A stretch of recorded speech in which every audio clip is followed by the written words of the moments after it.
What's your why? In this webcast series, we will interview influential people from many different backgrounds. Our goal is to discover their purpose, their passion, and why they chose the path they are on. Hey, everybody, welcome to What's Your Why? Today, I have with us Gary Edinbyrd. How are you, Gary? I'm doing well. How about yourself? Doing very well. Now, we were just talking a moment ago, and I didn't realize you've been with ISS about a year now, working on a major data center project as an owner's rep. Tell us a little bit, Gary, about kind of how you got into safety and why safety. So I used to build scaffolds in oil refineries, and being kind of like an outspoken person and a person I like to speak up for anything that I do. I saw some of the challenges that we had working and some of the conditions that we were working in and some of the employees not talking about it. So I always figured like, how can I make this better? How can I make our situation better? And just talking around to people, um, safety was something that came up, and I knew that if I got into safety, I can actually fix some of the challenges that employees work with on a daily basis. That's fantastic. I can relate to you. A lot of people don't know this about me, but I started out as a union laborer in Washington State, hand digging gas services and then building pontoons for the I-90 floating bridge across Lake Washington. And the one thing I realized is that people were being asked to do things every single day that were very dangerous. And you take note of that, especially when your eyes are fresh. You see it and you scratch your head and you say it's not right. Eventually, I think they desensitize you. Not anymore. That was a different time, different place. But uh, I can I can relate to that be thy brother's keeper thing. So what inspires you to go out every day and drive and build safety culture? Really the relationships that I make with the people on site. I talk to them daily and just making sure that they get home to their families. Everyone out here works for a reason to take care of their family and they have people to go back to. So I know that they depend on me, whether they want to do the same things, but they depend on me to make sure that the conditions are correct and that they're being treated fairly as far as making sure they have the things that they need to work safe and to go home safely. I appreciate that. Speaking of being, on the road, you're a traveler. You spend a lot of time out on the road and your family's behind. How do you do that? I mean, it's not everybody can work the traveling safety consultant role. What drives you to do that, and how is that on your family? So I started off traveling to learn different things. I've worked in so many different states, so many different places. I pick up so many different tidbits from the different places that I travel to. But knowing that I do it for my family and being able to set time out to spend time with them, we talk regularly. And when I do have time off in between projects, I usually take a nice chunk of time off. We take vacations and do stuff like that. But to know that I'm setting a future, for my granddaughter and for my family, motivates me. There are definitely advantages to road warrior type work. It's not for everybody, and it is really hard on families. I can attest to that, having been doing this for almost 25 years now. We had we started something at ISS last year called the Above and Beyond Award, and each quarter we recognize somebody for doing something outside of their job for the community, for charity, not for their own gain. And Gary, you were awarded in the fourth quarter the Above and Beyond Award for something that you did. And it really got my attention and it really inspired me. I think we live in a world right now where a lot of people are confused. There's a lot of anger. You turn on the news, there seems to be a lot of hatred and divisiveness. And I can attest to something when I'm in my car and I'm driving through town and I see people holding up signs on every corner. It's really easy to look away. It's really easy to do nothing. It's really easy to judge those people and to just drive on by or do whatever you can to not make eye contact with them.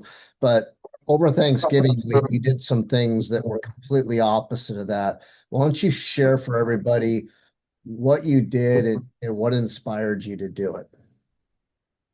So during Thanksgiving, which is usually in the colder months of the season, I go out and I pass out food and warm clothing. And it started, I want to say 2016. I was coming from a restaurant and I was going to my car and I had a homeless man approach me. And as he was approaching me, he asked me, he said, "Hey, I'm not looking for any money or anything." He said, "But it's kind of cold out here. If you have any, extra jacket or anything that I could stay warm out here right now, I would really appreciate it." And it kind of hit me because, we take things like that for granted. And instead of looking in my car for something extra, I just gave him the jacket that I had on. I knew I was getting in my car. I knew I was going home, and he was out in the cold weather. So after that, whenever I would clean out my closets or have extra clothes, especially around the cold months, I would just take it out and hand it out to homeless people. We see it, like you said, we see them every day. We try not to make eye contact. And a lot of times we think, oh, I wonder why they asking for this or that. But, one thing that you can't deny is it's cold, it's cold. If they need stuff. So instead of throwing stuff in the trash, I go around and I pass out blankets, socks, jackets, any kind of long sleeve, anything that'll keep them warm. And the food part, feeding them, working for companies, around holidays, usually we cater a lot of meals for each other, but we have jobs, we have food, we have things that we go to. And a lot of times we throw a lot of that stuff in the trash after, you cater big meals and you have 20 or 30 people that didn't come. So you have all this extra food. So I just start talking to any employees, any employers that I work with like, hey, let me get that extra food. I'm gonna take it out and pass it out to homeless. So a lot of them are really, they look, good, positive on that. So they help me and they give me all the extra stuff. And I just take my time and go out, to the places that I see the homeless people and just pass out the extra food because it's no good in the trash when they can eat it while it's still fresh and hot and all It's inspiring, that. Gary, and you're a hero for doing those things. It again, it's really, really easy for all of us to judge, and we don't know the perspective. We don't know where these folks have come from. We don't know the hardships that they've dealt with. I know that a number of years ago, my wife put together gallon Ziploc bags, something so simple. When somebody's standing there with a sign asking for money, she would hand a Ziploc bag that had a pair of socks, some gloves, a hat, a bottle of water, some snacks, some um, Kleenex tissues, and she'd hand them a gallon bag out the window that was something that would be helpful for them. And I also learned a really important lesson, which is when we give, when we do good deeds, when we do goodwill, and we give that money. We throw a $20 bill, we hand it out the window to somebody. It's not what they do with that money that matters. It's the act of kindness that we show. Sure, they may go spend it to buy alcohol and cigarettes. Whatever they do with it, they do with it, right? And as much as we may not want to support that, the fact is going and getting that 40 ouncer um, that might be an act of kindness with some of them. And it's hard for us to look at it that way. But what you did was very inspiring. And I know it really moved the team here at ISS. And I think, you're a total hero for what you did. And we want to share that story with the world. And people need to know Gary Edinbyrd because people need to follow your lead and do the things that you've done. And for everybody out there, if you haven't seen the movie, The Same Kind of Different as Me with Renee Zellweger and James Kinnear. It is or Greg Kinnear, sorry. It is a fantastic movie that I highly recommend. I know it inspired Melinda, my wife, and I to potentially start a rehabilitation type of a shelter when we retire.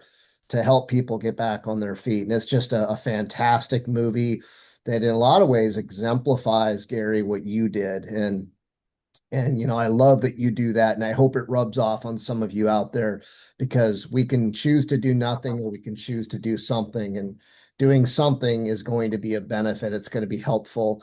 And Gary, that makes you feel good too, doesn't it? Oh yeah. And I go to the 7-Eleven from time to time, and that's like one of the areas where they are. Even when they see my car, they God bless you, thank you. And they're very appreciative of it. So yeah, it makes me smile, because we never know when we have family members or anything that needs something. And if we're not around, we would like for people to help them as well. Yeah, I think it's absolutely fantastic. And if you have a message out there kind of shifting back to the traveling life, and remind me what state you're up in, the cold in the north right now, aren't you? Yes, 21 degrees when I drove to work this morning. Yeah, so for those who travel and they spend a lot of time out on the road, you've been doing it a while. What would be your recommendation for somebody kind of new to traveling, or somebody kind of getting into that traveling safety professional role? The first thing, like for me, is get situated in, make sure that you kind of understand everything around you. You're humble and you understand the reasons that you're traveling for. I definitely understand the reasons I'm traveling for, and make do of your time. A lot of time you have downtime, and you don't know what to do with it when you first start traveling.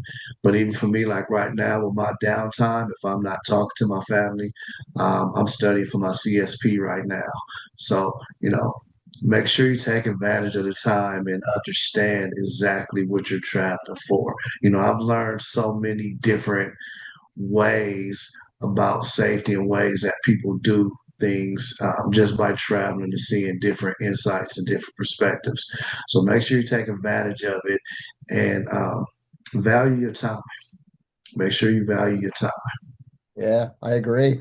And for all those out there working for ISS, we have a program where we promote that. So follow Gary's lead, get your CHST, get your CSP, constantly build your value. There's nothing bad that comes out of it. When you have extra time on the road, you can waste that time, or you can spend it studying for exams. I remember doing that, Gary, for over the course of 4 years, my ASP, CSP, and I'm glad I never have to take those tests again.